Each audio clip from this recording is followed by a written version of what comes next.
ऐसा वजनदार था मानो इंडिया की टॉप बिजनेसमैन फैमिलीज में से किसी एक का वारिस हो।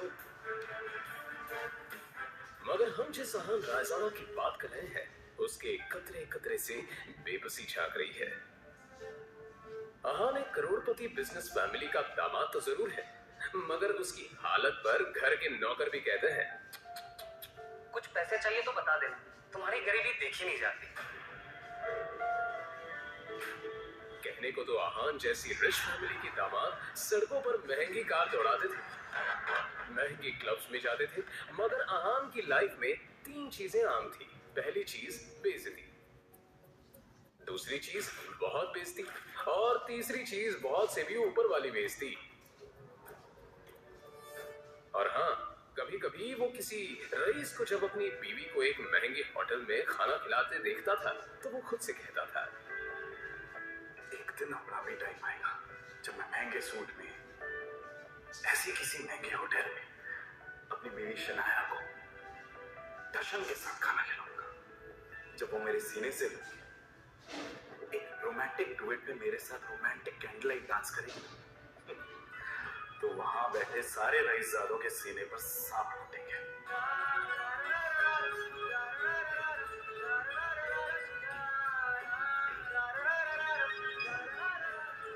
जरूर शनाया ने बुद्धिविश। अहान चौंक कर उठ खड़ा। मोबाइल स्क्रीन पर देखा तो शगुन का फोन था। अहान के सारे सपने छूमंतर हो गए। शगुन अहान की बीवी शनाया की कजिन थी, जो हमेशा ही अहान को नीचा दिखाने की कोशिश करती थी। मोबाइल की तरफ देखकर अहान ने बुरा सा मुंह बनाया और फिर कुछ सोचकर फोन उठा लिया। मेरे प्यारे जीजा जी, फोन नहीं उठाते आप? ये वो मैम। अच्छा वो सब छोड़िए, आप एक काम कीजिए, साबू ज्वेलर्स पे मेरा एक नेकलेस पड़ा है, मैंने ओनर को कॉल कर दिया है, वहाँ जाके नेकलेस कलेक्ट करके मेरे घर पे आ जाइए। शगुन, मुझे बैंक जाना है और ये बैंक जाने का तेवर किसी और को दिखाइएगा जीजा जी। वैसे भी आपको हमारे फैमिली के टुकड़ों पर ही पलना है ना? तो जितना काम कहा जा रहा है उतना कीजिए। और हाँ, नेकलेस के साथ में ओनर आपको 30,000 रुपए भी देगा, वो लेकर मेरे घर पे आ जाइए और 30,000 रुपए में से 1 रुपया भी कम नहीं होना चाहिए, समझे ना? देखो शगुन, आज तक मैंने कभी चोरी नहीं की। और दूसरी बात यह कि अगर मुझ पर इतना डाउट है तो किसी नौकर को भिजवा के करवा लो। क्या है ना, बहस करने की इजाजत आपको है नहीं, तो जितना काम कहा जा रहा है उतना कीजिए। 1 घंटे के अंदर नेकलेस और पैसे लेकर मेरे घर आ जाइए। और फिर से कह रही हूँ, 30,000 रुपए में से 1 भी रुपया कम नहीं होना चाहिए। बाय। अरे है दीदी को बुलाओ यार, है दीदी।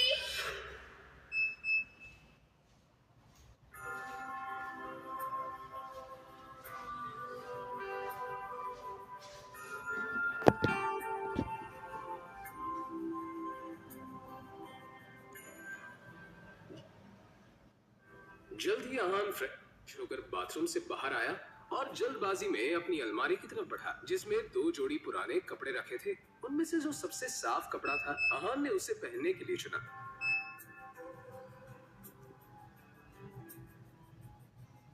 तैयार होकर वो बाहर निकला और जैसे ही सामने देखा तो उसकी सांस यामिनी गिल अपनी कुछ सहेलियों के साथ रमी पार्टी में व्यस्त थी। तभी यामिनी जी की एक सहेली ने अपने सैंडल की तरफ देखकर कहा, यामिनी, ये देखो ना, तुम्हारे आते आते मेरा बेल्ट टूट गया चप्पल का। अब मैं घर कैसे जाऊंगी? इसमें टेंशन लेने वाली कौन सी बात है? तुम पार्टी एंजॉय करो, मैं नौकर से कह दूंगी वो ठीक करवा कर लाएगा। ना ना, मैं नौकरों पे भरोसा नहीं करती।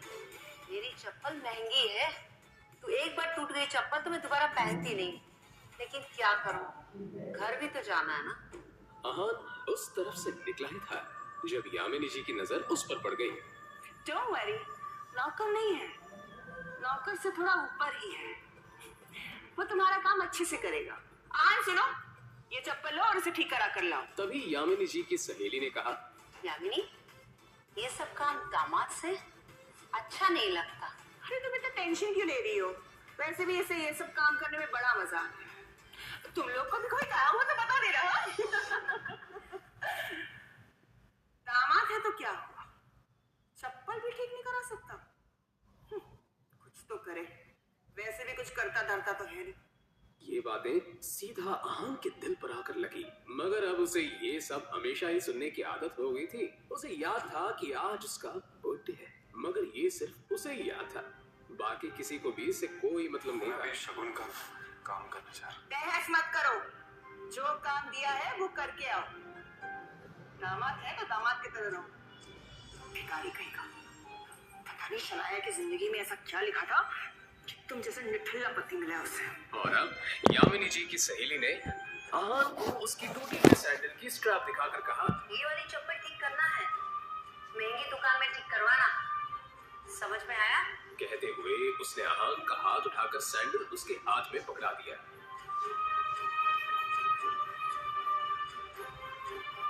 ना चाहते हुए भी आहान को यह काम करना ही पड़ रहा था।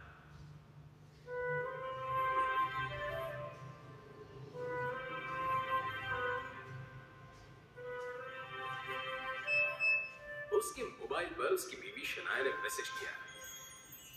ये मैसेज पढ़ते ही आहान के होठों पर एक स्माइल आ गई और उसकी पूरे दिन की टेंशन जिससे गायब ही हो गई।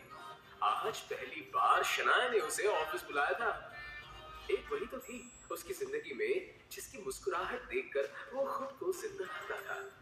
शनाया का चेहरा देखे बिना आहान को चैन नहीं मिलता था और उसके बस में होता तो शनाया की हर एक खुशी के लिए खुद को लाखों बार कुर्बान कर देता।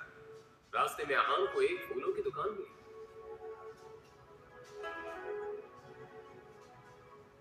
और अपना पर्स निकालकर देखने लगा। उसमें सिर्फ 500 का एक नोट पड़ा हुआ था। जैसे ही आहान वापस मुड़ा तो उसे शगुन का काम और अपनी सास के दिए हुए काम याद आ गए।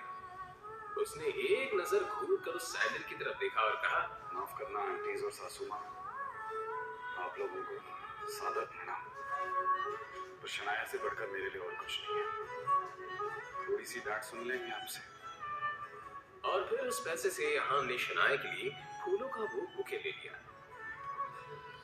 आज वो पहली बार गिल कंस्ट्रक्शन के ऑफिस जा रहा था, जो कंपनी गिल खानदान की थी। ये सोचकर आज वो फूला नहीं समा रहा था कि वहां उसका अच्छे से स्वागत होगा कि तभी सामने से आने वाले एक आदमी से आहान टकरा गया।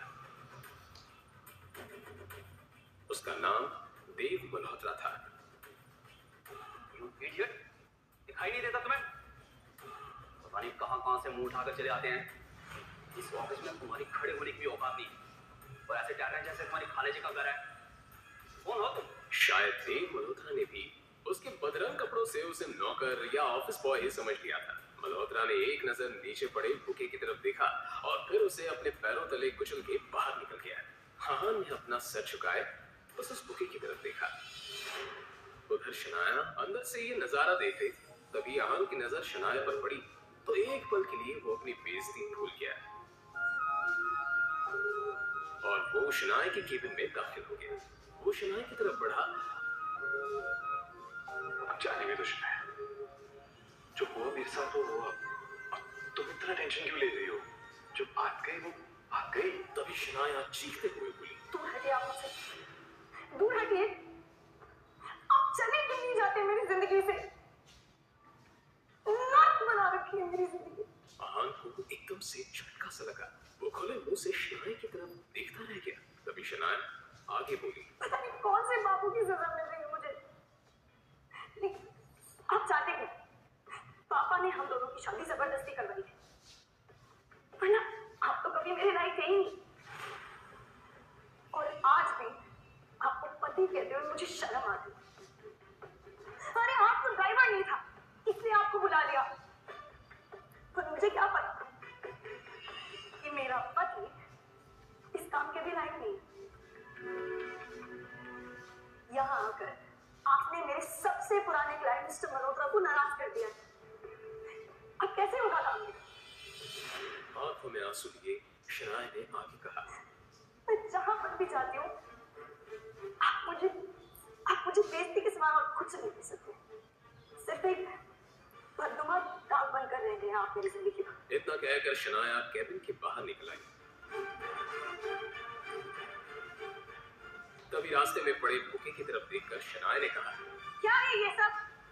क्या गंदगी फैला रखी है यहाँ पर? फेंको इसे डस्टबिन में। फूल को अपने पैरों उसे कुचलते हुए आगे बढ़ गई।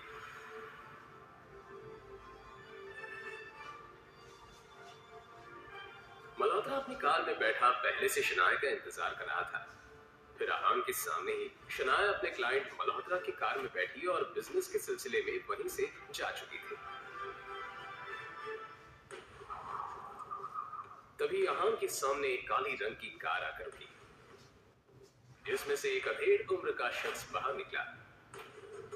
अहान उसे देखते ही चौंक गया, क्योंकि उसकी यहाँ आने की उम्मीद अहान को बिल्कुल नहीं थी। वो आदमी अहान के सामने आकर बोला, यंग मास्टर, एशिया की सबसे अमीर कंपनी और रायजादा ग्रुप के अरबों रुपए का बिजनेस एम्पायर आपका इंतजार कर रहा है। वक्त आ गया है कि आप आकर अपना बिजनेस संभालें। आखिर कौन है ये आदमी? अहान के साथ शनाया के इस बर्ताव का कारण क्या है? क्या है अहान की कहानी?